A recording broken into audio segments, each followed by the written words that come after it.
नमस्कार, मैं प्रशांत रमन रवि और आप देख रहे हैं मेरा यूट्यूब चैनल।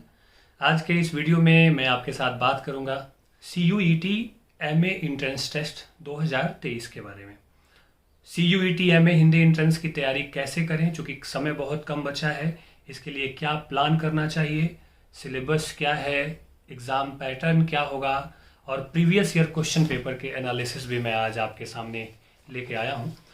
कौन कौन सी किताबें आपको पढ़नी चाहिए और क्या मास्टर प्लान आप इस एग्ज़ाम को क्रैक करने के लिए बना सकते हैं, इन सभी मुद्दों पे बहुत शिद्दत के साथ मैं आज आपके साथ बात करने वाला हूं। साथ ही साथ ये जो क्वेश्चन पेपर हैं पिछले 2 साल के 2022 और 23, वो भी मैं आपको उपलब्ध करवाऊंगा। लेकिन कहाँ उपलब्ध होंगे, किस प्लेटफॉर्म पे उपलब्ध होंगे, ये मैं आपको बाद में बताऊंगा। तो तैयार हो जाएं, आज पूरा विश्लेषण होगा CUET MA Hindi entrance exam के बारे में और आपको बहुत ज़रूरी जानकारी इसके बारे में दी जाएगी। तो सबसे पहले हम एग्ज़ाम पैटर्न के बारे में बात कर लेते हैं। और एग्ज़ाम पैटर्न पे बात करने से पहले आप सबसे मेरा एक छोटा सा निवेदन रहेगा कि आप सब मुझे इतना चाहते हैं, इतना प्यार करते हैं, तो ये प्यार आप मेरे अदर सोशल मीडिया प्लेटफॉर्म पे भी दिखाइए और आप मेरे फेसबुक पेज और इंस्टाग्राम अकाउंट को भी फॉलो करें। वहाँ पे मैं बहुत सारी जो अकादमिक एक्टिविटीज़ मैं करता रहता हूँ, बहुत सारी किताबें जिनके बारे में पढ़ता हूँ, उसके बारे में मैं जानकारी देता रहता हूँ। तो आपको अच्छा लगेगा मेरे साथ वहाँ पे भी जुड़ना। आज के इस वीडियो के डिस्क्रिप्शन में सभी सोशल मीडिया प्लेटफॉर्म के लिंक्स आपको मिल जाएंगे। तो चलिए शुरू करते हैं। सबसे पहले हम बात करेंगे एग्ज़ाम पैटर्न के बारे में।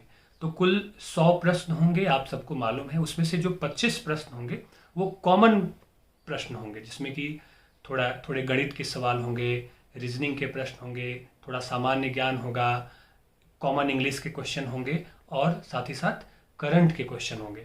तो इसकी भी तैयारी आपको ठीक से करनी है, क्योंकि ये 25 मार्क्स आपके टोटल मेरिट को बहुत प्रभावित करता है। तो ओवरऑल तैयारी के लिए ये 25 मार्क्स भी झटकने बहुत ज़रूरी हैं। इसमें बेहतर प्रदर्शन करना बहुत ज़रूरी है। इसको लेकर मेरा थोड़ा सा सुझाव आपको ये है कि मैगजीन आप देख लें और पूरे 6 महीने, कम से कम 6 महीने में जो घटनाक्रम हुआ है देश और विदेश में, जो राष्ट्रीय अंतर्राष्ट्रीय घटनाक्रम है, वो ज़रूर अब आपके ध्यान में होना चाहिए। खेल के मामले में कौन से पदक किसे मिले हैं, अलग अलग इवेंट्स में भारत के किन किन खिलाड़ियों ने क्या क्या जीता है, ये सब पूछा जाता है।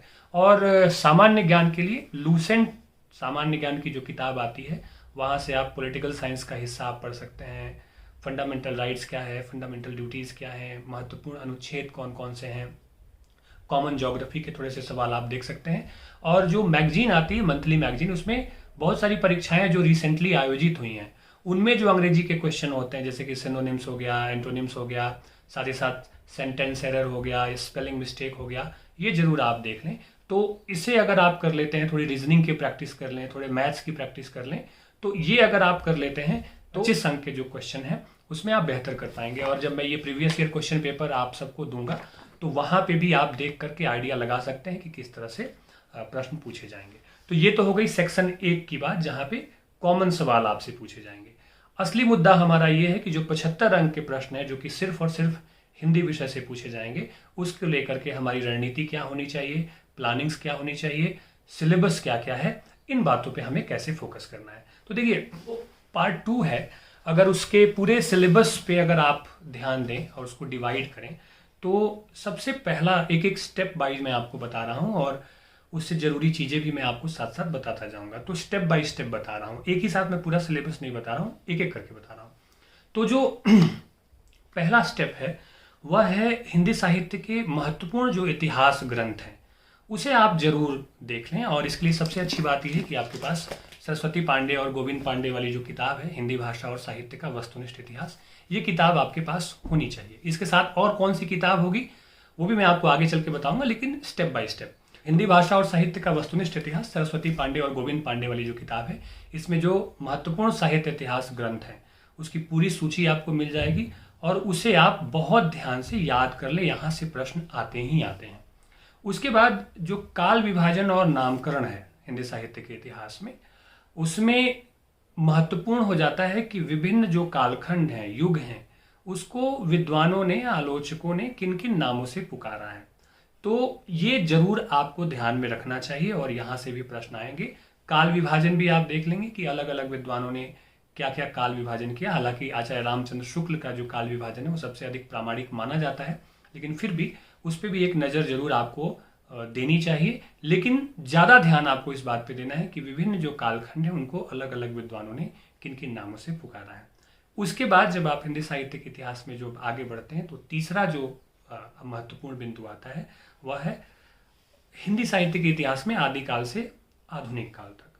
तो आपको क्या करना चाहिए, क्रमशः जैसे आप आदिकाल पढ़ रहे हैं तो आदिकाल के जो प्रमुख रचनाकार हैं और उनकी जो प्रमुख रचनाएं हैं, चाहे वो अपभ्रंश साहित्य की हो, सिद्धों की हो, नाथों की हो, जैनों की हो, तो आदिकाल के जो महत्वपूर्ण कवि और रचनाएं एक साथ आप लिख लें, एक जगह नोट कर लें। इससे आपको क्या होगा कि सहूलियत होगी। आपको जब रिवीजन भी करना होगा तो आप बड़े आराम से एक बार में आदिकाल के सभी कवि और महत्वपूर्ण रचनाओं को याद कर सकते हैं। और ये बहुत ज्यादा नहीं है। आधुनिक काल में ये समस्या आ सकती है क्योंकि वहां बहुत कवि हैं और बहुत रचनाएं हैं।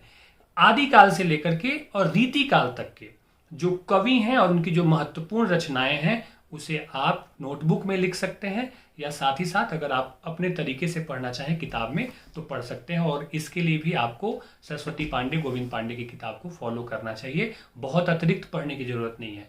अलग अलग बहुत सारी किताबें ना पढ़ें, किसी एक दो किताब को, अगली किताब भी मैं आपको बताऊंगा, उसे रख लें, नोट्स बनाएं और बार बार रिवीजन करते रहें। इससे आपका काम आसान हो जाएगा। ठीक है, तो ये आप क्या करें, आदिकाल से रीतिकाल तक के महत्वपूर्ण कवि और उनके सामने उनकी रचनाएं लिख लें। और अगर कालक्रम के हिसाब से अगर आप उनको लिख सकते हैं तो और अच्छी बात होगी, क्योंकि कई बार प्रश्न यह पूछ दिया जाता है कि कवियों को उनके कालक्रम के हिसाब से आप सजाएं। तो ऐसे भी अगर आप आदिकाल, भक्तिकाल, रीतिकाल और आधुनिक काल के कवियों से परिचित हैं तो मोटे तौर पे भी आप इस प्रश्न का उत्तर बना सकते हैं, लिख सकते हैं, ताकि आपको पता होगा कि कौन कवि किस कालखंड का है। ठीक है, आधुनिक काल में क्या करना है कवियों और रचनाकारों को लेकर, उसको मैं आगे चल के बताऊंगा। ठीक है, उसके बाद जो आप प्रमुख रचनाएं और रचनाकार हो जाने के बाद जो अगला विषय है आपके इस सिलेबस का वह है प्रयोजन मूलक हिंदी। और प्रयोजन मूलक हिंदी में क्या है, पत्र लेखन है, पत्र के प्रकार कौन कौन से हो सकते हैं ये आपसे पूछ दिया जाएगा, टिप्पण, प्रारूपण, ठीक है, और प्रतिवेदन, इसकी सामान्य समझ आपके पास होनी चाहिए। इसके लिए सबसे अच्छा तरीका है कि आप मेरे YouTube चैनल की प्लेलिस्ट में जाएं और वहां से प्रयोजन मूलक हिंदी की एक पूरी प्लेलिस्ट बनी हुई है। उसमें लगभग सारे प्रयोजन मूलक से जुड़े हुए विषय हैं, जिसे कि आप एक बार देख लेंगे तो कॉन्सेप्ट बेस्ड क्वेश्चन आप आराम से हल कर लेंगे। और आप देखें कि परीक्षा का जो पैटर्न है वो धीरे धीरे मुश्किल होता जा रहा है। 2022 का प्रश्न पत्र जब आप देखेंगे और 2023 का प्रश्न पत्र आप देखेंगे तो आपको समझ में आ जाएगा कि सिर्फ डायरेक्ट क्वेश्चन ही नहीं पूछे जा रहे हैं, आपका कॉन्सेप्ट उस विषय को लेकर के कैसा है, इससे भी जरूरी सवाल आपसे पूछे जा रहे हैं। और इसके एग्जाम्पल भी मैं आज के इस क्वेश्चन पेपर में दिखाऊंगा और आपको बताऊंगा कि कैसे कॉन्सेप्ट बेस्ड क्वेश्चन पूछे जा रहे हैं। तो आप सबको मैं यह भी सलाह देना चाहूंगा कि ऑब्जेक्टिविटी के साथ साथ आप याद करें, इंफॉर्मेशन याद करें, लेकिन साथ साथ विषय की आप समझ बनाते चलें। ये आपके लिए बहुत बेहतर होगा और आगे भी बेहतर होगा, क्योंकि सिर्फ आप रट्टा मार के और ऑब्जेक्टिव क्वेश्चन याद कर लेंगे लेकिन विषय के बारे में आपको पता ही नहीं होगा तो आप मास्टर्स करने जा रहे हैं तो ये भी आपके लिए अच्छी स्थिति नहीं होगी। तो इसके लिए आपको क्या करना है, या तो आप शुरुआत कर सकते हैं विश्वनाथ त्रिपाठी वाली किताब हिंदी साहित्य का जो सरल इतिहास है। नहीं अगर उससे शुरुआत करनी है तो सबसे आसान तरीका आपको बताता हूं, आप फिर से मेरा YouTube चैनल खोलें, उसकी प्लेलिस्ट में जाएं और आप हिंदी साहित्य के इतिहास के छायावाद तक के वीडियोस क्रम से देख जाएं। और मैं पूरे दावे के साथ कह सकता हूं कि अगर उन वीडियोस को आपने क्रम के साथ देखा, आदिकाल हिंदी साहित्य के इतिहास लेखन की परंपरा से शुरू हो जाइए और छायावत तक आ जाइए, सारे वीडियोस आपको वहां मिल जाएंगे। तो कम समय में अगर ये वीडियोस आप देख लेते हैं तो कॉन्सेप्ट जो आधारित सवाल हैं उन सवालों का उत्तर देने में भी आपको कोई परेशानी नहीं होगी। और ये क्रैश कोर्स की तरह होगा कि कम समय में आप विषय की कितनी सही समझ आप बना लेते हैं।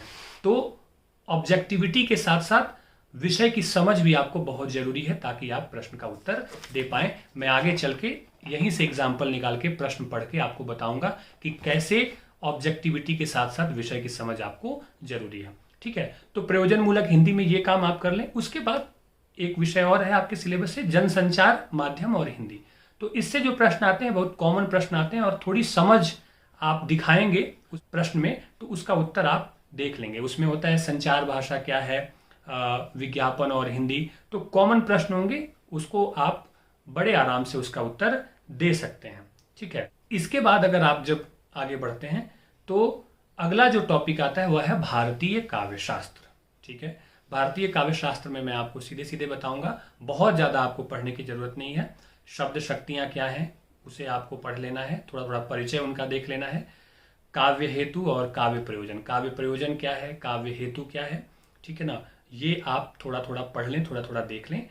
लेकिन इससे भी ज़्यादा महत्वपूर्ण है कि जो संप्रदाय हैं, अलग अलग जो काव्य संप्रदाय हैं, रस संप्रदाय है, ध्वनि संप्रदाय है, अलंकार संप्रदाय है, तो प्रत्येक संप्रदाय के संस्थापक आचार्य कौन कौन से हैं, किस आचार्य ने किस संप्रदाय का प्रवर्तन किया और उस आचार्य की प्रमुख रचनाएं, ठीक है, और साथ ही साथ काव्य की परिभाषा जो अलग अलग आचार्यों ने दी है, भामह ने क्या कहा है, वामन ने क्या कहा है, दंडी ने क्या कहा है, आनंदवर्धन ने क्या कहा है, तो काव्य की परिभाषा जो विद्वानों ने दी है उसे निश्चित रूप से ध्यान में रख लें। काव्य शास्त्र से मोटे तौर पे यही प्रश्न आपसे पूछे जाएंगे, बहुत इधर उधर आपको भटकने की जरूरत नहीं है। और उसके लिए फिर से मैं कहूँगा, सरस्वती पांडे गोविंद पांडे की जो किताब है हिंदी भाषा और साहित्य का वस्तुनिष्ठ इतिहास, वहाँ से आप काव्य शास्त्र का सेक्शन बड़े आराम से कंप्लीट कर सकते हैं। ठीक है, और अंतिम जो सेक्शन आता है, 7वां सेक्शन जिसे आप कह सकते हैं, वह है हिंदी व्याकरण। यह बहुत महत्वपूर्ण हो गया है, आपको इसे पढ़ना ही होगा क्योंकि आगे चलकर यह नेट की परीक्षा में भी बहुत उपयोगी साबित हो रहा है। तो हिंदी व्याकरण का जो हिस्सा होगा उसमें सामान्य सामान्य प्रश्न होंगे, लेकिन उसकी समझ आपको बनानी होगी। जैसे शब्द शुद्धि, कोई शब्द दिया होगा और पूछा जाएगा कि इनमें से शुद्ध शब्द क्या है। उसी तरह कोई वाक्य दिया गया होगा और कहा गया होगा कि इनमें से निम्नलिखित में से सही वाक्य का चयन करें। तो इसके लिए शब्द शुद्धि, वाक्य शुद्धि, साथ ही साथ संधि और समास से भी प्रश्न पूछे जाएंगे। संज्ञा, सर्वनाम, विशेषण, क्रिया विशेषण, विलोम शब्द, पर्यायवाची शब्द, मुहावरे और लोकोक्तियां, ये महत्वपूर्ण टॉपिक है हिंदी व्याकरण से, जहां से प्रश्न पूछे जाएंगे। शब्द शुद्धि, वाक्य शुद्धि, पर्यायवाची शब्द, विलोम शब्द, मुहावरे और लोकोक्तियां, ठीक है ना। साथ ही साथ संज्ञा, सर्वनाम, ये जरूर आप एक बार देख लें, एक बार पढ़ लें और संभव हो तो थोड़ा अभ्यास भी कर लें। जो वर्ण विचार है, वर्ण विचार भी बहुत जरूरी है। वर्ण के प्रकार, व्यंजन वर्णों के जो प्रकार हैं, स्वर वर्ण के जो प्रकार हैं, ये सारा देख लें। और इसके लिए भी मैं आपको कहूँगा कि अगर व्याकरण की सामान्य समझ आपको दुरुस्त करनी है तो आप मेरे YouTube चैनल के प्लेलिस्ट में जाइए। हिंदी व्याकरण के नाम से एक पूरी प्लेलिस्ट मिलेगी आपको, और शुरू से लेकर आप आगे तक के उसमें वीडियो देखें। उसमें बहुत से जरूरी विषय जो इस में आपके लिए मददगार साबित हो सकते हैं, उसे समझाया गया है और उसे बताया गया है। अगर ये आप करते हैं तो आपको बहुत फायदा हो सकता है। तो ये तो हो गया आपका सिलेबस वाइज, जो पॉइंट वाइज मैंने चर्चा की। और मैंने आपको आरंभ में बताया कि आधुनिक काल पे मैं बाद में बात करूंगा, और साथ ही साथ इसके साथ साथ एक और जो जरूरी विषय है वह है गद्य विधाएं, जो कि आधुनिक काल में आती हैं। तो आधुनिक काल में रीति काल तक का काम आपका हो गया। अब आप क्या करें, भारतेंदु युग, द्विवेदी युग, छायावाद, प्रगतिवाद, प्रयोगवाद और नई कविता, ठीक है। तो प्रत्येक युग के जो महत्वपूर्ण कवि हैं, ठीक है, वो आपको समझ में आया है। आप बीए से लेकर बीए तक जिन कवियों को मूलतः पढ़ते आए हैं, वही कवि महत्वपूर्ण कवि हैं जो आपके सिलेबस में हैं। और भी हैं, लेकिन मोटे तौर पे अगर आपको मैं कहूँ तो प्रत्येक युग के, द्विवेदी युग के, और फिर भारतेंदु युग के, फिर छायावाद में आप आते हैं तो छायावाद में प्रसाद, निराला, पंत, महादेवी वर्मा, ठीक है, फिर आगे आप हरिवंश राय बच्चन, ये जो 4-5 कवि हैं, इनकी सभी रचनाएं आपके दिमाग में होनी चाहिए। और कालक्रम से इन कवियों की स्थिति भी आपको मालूम होनी चाहिए कि कौन कवि कालक्रम के हिसाब से पहले आएगा, कौन कवि कालक्रम के हिसाब से बाद में आएगा। तो छायावाद के जो प्रमुख कवि हैं, उन कवियों की सभी रचनाएं आपको ठीक से याद होनी चाहिए। और कई बार कालक्रम के हिसाब से भी पूछ दिया जाता है, तो अच्छी स्थिति यह होगी कि आप उनका प्रकाशन वर्ष भी याद रखें, तो आप ज्यादा अच्छा कर सकते हैं। उसके बाद आप प्रगतिवाद में आ जाइए, तो प्रगतिवाद के भी जो महत्वपूर्ण कवि हैं, उनके नाम और उनकी रचनाओं को आप एक साथ लिख लें। तार सप्तक, पहला सप्तक, दूसरा सप्तक, तीसरा सप्तक, इसमें शामिल जो कवि हैं, उन कवियों के नाम भी आपको निश्चित रूप से याद होने चाहिए। प्रश्न पूछा जा सकता है कि निम्नलिखित में से कौन कौन से कवि पहला सप्तक के हैं या तार सप्तक के हैं, तो आपको मालूम होना चाहिए। तो उन सभी कवियों के नाम आपको बिल्कुल याद होने चाहिए, तो वो भी आप क्रम से आप लिख लें तो अच्छी स्थिति होगी, ठीक है। उसके बाद आप आए तो नई कविता के दौर के कौन कौन से कवि हैं उसे भी आप महत्वपूर्ण कवियों को रेखांकित करते हुए जिन्हें आप पाठ्यक्रम में पढ़ते आए हैं या किताब आप पढ़ेंगे, जब इस किताब को आप देखेंगे तो शुरुआती दौर में ही जो आप देखेंगे तो आपको समझ में आ जाएगा। अगर आपको इससे संबंधित कोई दिक्कत आती है तो आप मेरे टेलीग्राम चैनल पे मुझे मैसेज कर सकते हैं। मैं कोशिश करूंगा कि हर युग के महत्वपूर्ण कवियों की एक सूची मैं वहाँ पे आपको उपलब्ध करवा सकूं। लेकिन अगर इस तरह की डिमांड करने वाले बच्चों की संख्या ज़्यादा होगी तो ही, अगर आप खुद से कर सकते हैं तो फिर बहुत अच्छी बात है। उसके बाद एक और महत्वपूर्ण विषय जो आता है वह है गद्य विधाएं। और गद्य विधाओं में क्या है, बहुत सारी गद्य विधाएं हैं, कहानी है, नाटक है, उपन्यास है, आपको जीवनी है, आत्मकथाएं हैं। तो इस पे भी आपको थोड़ा ध्यान देना होगा, यहाँ से भी प्रश्न पूछे जाएंगे, लेकिन बहुत ज़्यादा आपको डीप नहीं जाना है। प्रत्येक युग के जो महत्वपूर्ण कहानीकार हैं, उपन्यासकार हैं, उन नाटककार हैं, उनको सबसे पहले आपको याद करना है, रिवाइज करना है और क्रम भी याद करना है उनका, तो ज़्यादा अच्छा आप कर पाएंगे। क्योंकि मेरिट में, बड़े विश्वविद्यालयों में जाने के लिए आपको बहुत अच्छे मेरिट की ज़रूरत होगी और उसके लिए ये काम भी करना होगा। और अच्छी बात है, आगे आपको यह नेट की परीक्षा में भी काम आने वाला है, तो आपको कोई दिक्कत नहीं होगी अगर आप इस तरह से प्रकाशन वर्ष भी मोटे तौर पे, सबके नहीं लेकिन मोटे तौर पे जो बड़े बड़े रचनाकार हुए, जैसे कि कहानियों में आप प्रेमचंद की आप बात कर लेते हैं, नाटक में आप प्रसाद की आप बात कर लें, तो इस तरह से जो महत्वपूर्ण नाटककार, उपन्यासकार या कहानीकार हैं उनकी रचनाओं के प्रकाशन वर्ष और उनकी पूरी कहानियाँ, प्रश्न आपसे पूछ दिया जाएगा कि निम्नलिखित में से कौन सी कहानी प्रेमचंद की कहानी नहीं है और 4 कहानियों का नाम होगा, तो आपको पता होना चाहिए प्रेमचंद की कहानियाँ, प्रसाद की कहानियाँ, निराला की कहानियाँ, ठीक है। तो इस तरह से आप थोड़ा ध्यान दे करके आधुनिक काल की जो गद्य विधाएं हैं उस पर आपको ध्यान लगाना होगा।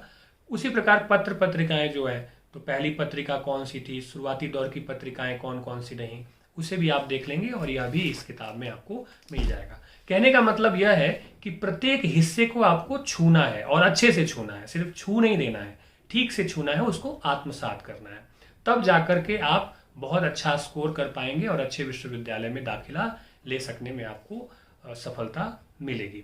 अब जरा देखें कि जो कॉन्सेप्ट बेस्ड क्वेश्चन होते हैं वो क्या है। आप देखें कि 8 से 10 क्वेश्चन जो होते हैं वो अभिकथन के होते हैं। 2 कथन दिए जाएंगे और उसमें से आप कहा जाएगा कि बताना है आपको कि सही क्या है उसमें। ठीक उसी तरह से 7-8 प्रश्न ऐसे होंगे जो 2 कथन होंगे और पूछा जाएगा कि सही है या गलत है। मैं कुछ अभिकथन वाले जो प्रश्न आपसे पूछे जाएंगे उसके बारे में थोड़ी सी आपको 1-2 उदाहरण देके बताता हूँ ताकि आपको चीज़ें स्पष्ट हो जाएंगी। और बाकी जब आप प्रश्न पत्र जब यह देखेंगे जो मैं आपको भेजूंगा तो उससे आपको और चीज़ें स्पष्ट हो जाएंगी। देखिए, एक प्रश्न है, उसे मैं पढ़ता हूँ। प्रश्न है कि नीचे 2 कथन दिए गए हैं, एक कथन ए के रूप में लिखित है तो दूसरा कथन आर के रूप में। 2 कथन है, कथन ए और कथन आर, ठीक है। कहा गया है, ए कथन कह रहा है कि रामचंद्र शुक्ल ने हिंदी साहित्य के इतिहास के आदिकाल को वीर गाथा काल की संज्ञा दी है, ठीक है, एक कथन है। कथन आर क्या कह रहा है, रामचंद्र शुक्ल के अवचेतन में वीरता के प्रति एक आकर्षण था, भक्ति काल, रीति काल और आधुनिक काल में इसके लिए अवसर न था, इसलिए यह नाम आदिकाल को ही दिया जा सकता था। ये 2 कथन दिए गए हैं। अब प्रश्न कह रहा है कि उपर्युक्त कथन के आलोक में नीचे दिए गए विकल्पों में से सही उत्तर का चयन कीजिए। अब आपको 4 विकल्प दिए जाएंगे, उनमें से एक का चयन करना है कि सही क्या है। अब ए विकल्प कह रहा है ए और आर दोनों सही है, आर ए की सही व्याख्या है, कि कथन ए भी सही है और कथन आर भी सही है, और आर जो है वह कथन ए की सही व्याख्या है कि उनके अवचेतन मन में वीरता के प्रति आकर्षण था, तो भक्ति काल और रीति काल में ये बात वो कह नहीं सकते थे, इसलिए उन्होंने इसकी संज्ञा दे दी। एक ऑप्शन है। दूसरा, ए और आर दोनों सही है, आर ए की सही व्याख्या नहीं है। कहा कि दोनों कथन सही है, लेकिन आर जो है इस वजह से कि भक्ति काल और रीति काल में वीरगाथा काल नाम रखने का कोई विकल्प उनके पास नहीं था और वीरता के मन में एक आकर्षण था, यह वाली बात ठीक नहीं है, ये कह रहा है। तीसरा है ए सही है लेकिन आर सही नहीं है, और चौथा कह रहा है ए सही नहीं है लेकिन आर सही है। अब देखें, थोड़ी समझदारी आप दिखाएंगे तो एक विकल्प तो इसमें आपको सीधा पता चल जाएगा कि विकल्प ए सही है कि आचार्य रामचंद्र शुक्ल ने आदिकाल को वीरगाथा काल की संज्ञा दी। ठीक है, लेकिन इसलिए उन्होंने वीरगाथा काल की संज्ञा दी कि उनके मन में और चेतन मन में वीरता के लिए आकर्षण था और भक्ति काल और रीति काल में यह नाम नहीं दिया जा सकता था, इसलिए उन्होंने उसे आदिकाल को वीरगाथा काल कह दिया। यह बात तर्कसंगत नहीं है और ना ही यह एक ही व्याख्या करती है। अगर आपने साहित्य इतिहास पढ़ा होगा, मेरे वीडियोस देखे होंगे, तो उसमें मैंने बताया है कि जिन 12 ग्रंथों के आधार पर जिनमें वीरता संबंधित रचनाएं हैं, उन 12 ग्रंथों को आधार मानकर आचार्य रामचंद्र शुक्ल ने आदिकाल को वीरगाथा काल कह दिया था। लेकिन उसमें से बहुत सी रचनाएं प्रामाणिक नहीं मिली और वीरगाथा काल कहने से अन्य जो प्रवृत्तियां थी उस युग की वो छूट रही थी, तो आदिकाल नाम स्वीकृत हो गया। लेकिन आदिकाल को वीरगाथा काल कहने के पीछे यह कारण कतई नहीं था कि उनके मन में वीरता को लेकर के कोई आकर्षण रहा होगा। तो सही उत्तर क्या है? सही उत्तर होगा ए सही है, लेकिन आर सही नहीं है। ठीक है, आई बात समझ में? इस तरह से आपको प्रश्न का उत्तर चुनना होगा। इसके लिए क्या है, थोड़ी समझ की आपको जरूरत पड़ती है, और वो समझ कैसे आएगी? जब आप टेक्स्ट पढ़ेंगे, जब आप विषय को समझेंगे। ऐसे 7-8 प्रश्न आपको होंगे।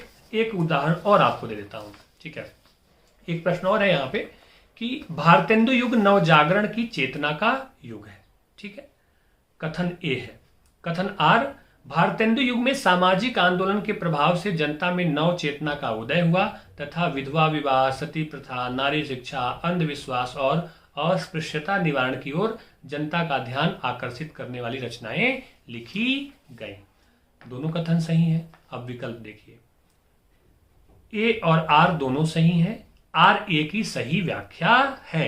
ए और आर दोनों सही हैं। आर ए की सही व्याख्या नहीं है। ए सही है लेकिन आर सही नहीं है। तो सही उत्तर क्या होगा? ए और आर दोनों सही हैं और आर ए की सही व्याख्या है। यह उत्तर होगा कि जाहिर सी बात है कि भारतेंदु युग जो नवजागरण की जो चेतना आई, तो नवजागरण की चेतना दिख रही थी कहाँ? कविताओं में, कहानियों में, लेखों में।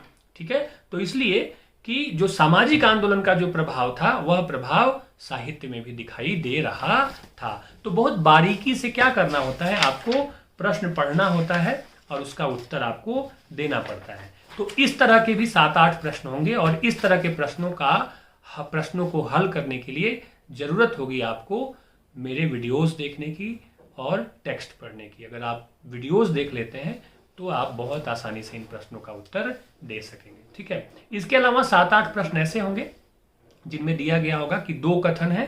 ठीक है, और सही है या गलत है। देखिए, कथन ए दिया गया है, बिहारी गागर में सागर भरने वाले कवि माने जाते हैं। ठीक है, और कथन 2 है, घनानंद प्रेम की पीर के कवि के रूप में विख्यात है। ये दोनों कथन सही है। तो विकल्प है कथन ए और कथन 2 दोनों सही हैं। कथन ए और कथन 2 दोनों गलत है। कथन ए सही है लेकिन कथन 2 गलत है। कथन ए गलत है लेकिन कथन 2 सही है। तो सही उत्तर क्या होगा? कथन ए और कथन 2 दोनों ही सही हैं। ठीक है, उसी प्रकार एक प्रश्न और आपको इसमें से बताता हूं कि हिंदी नवजागरण का प्रवर्तन ज्योतिबा फूले ने किया। कथन ए है। और कथन बी है कि द्विवेदी युग में नवजागरण की धारा अवरुद्ध हो गई। अब ये दोनों कथन गलत है। हिंदी में नवजागरण का प्रवर्तक किसे माना जाता है? आप सब जानते हैं, भारतेंदु हरिश्चंद्र को माना जाता है। और द्विवेदी युग में नवजागरण की धारा अवरुद्ध हो गई, ऐसा तो हुआ नहीं। भारतेंदु युग से जो धारा प्रवाहित हो रही थी वह आगे और बढ़ रही थी अपने अपने रूप में। तो यह दोनों ही कथन क्या हो जाएंगे? गलत हो जाएंगे। तो मेरे कहने का मतलब है, इस तरह के और भी बहुत सारे उदाहरण मैं आपको दे सकता हूं, लेकिन वीडियो बहुत लंबा हो जाएगा। अगर आप डिमांड करेंगे कि आपको जानना है प्रश्नों की व्याख्या, तो फिर सोचेंगे इसके बारे में। वैसे भी ये वीडियो मैं थोड़ा लेट बना रहा हूँ, मुझे ये पहले बनाना चाहिए था। स्वास्थ्य समस्याओं से जूझ रहा था, इसलिए ये काम नहीं कर पाया।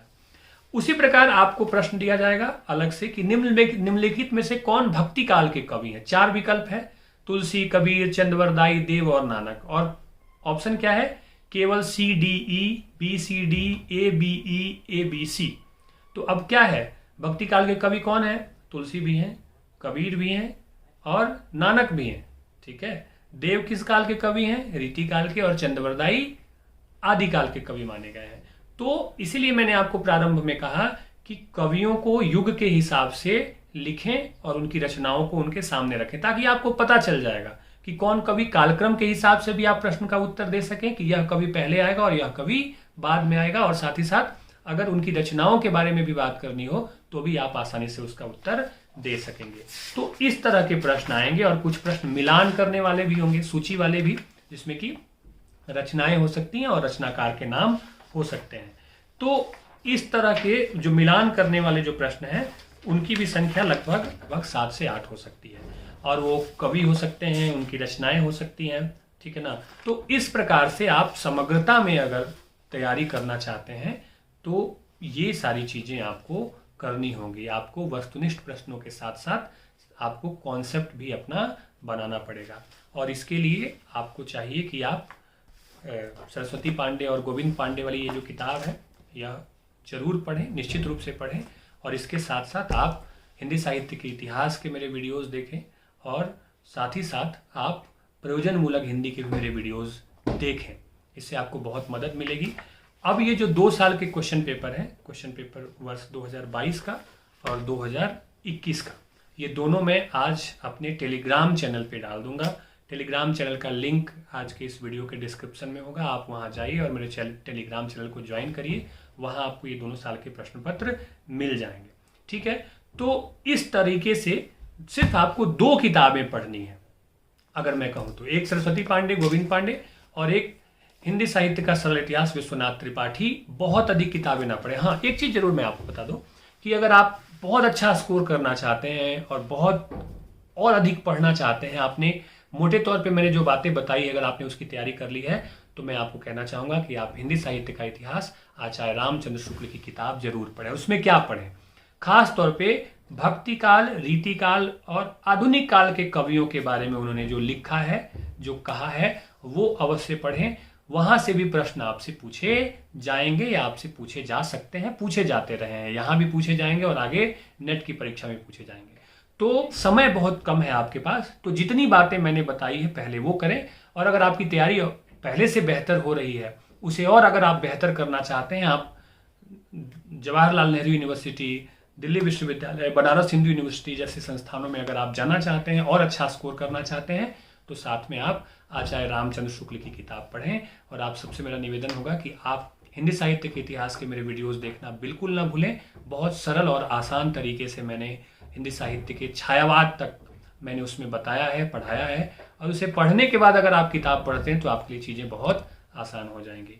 मुझे उम्मीद है कि मैंने जो भी बातें आपको बताई हैं उससे आपको बहुत मदद मिलेगी, और आपकी प्रतिक्रियाओं का मुझे इंतज़ार रहेगा। आप सबको CUET MA हिंदी एग्ज़ाम के लिए आप सबको मेरी ओर से बहुत सारी शुभकामनाएं। आप मुझे मेरे इंस्टाग्राम और फेसबुक पेज लें, वहाँ भी हम जुड़ेंगे, और बहुत जल्द मैं आपके लिए और भी बहुत सारी सूचनाओं से भरी हुई वीडियोज़ और जानकारियों से भरी हुई वीडियोज़ लेके आऊँगा। नमस्कार।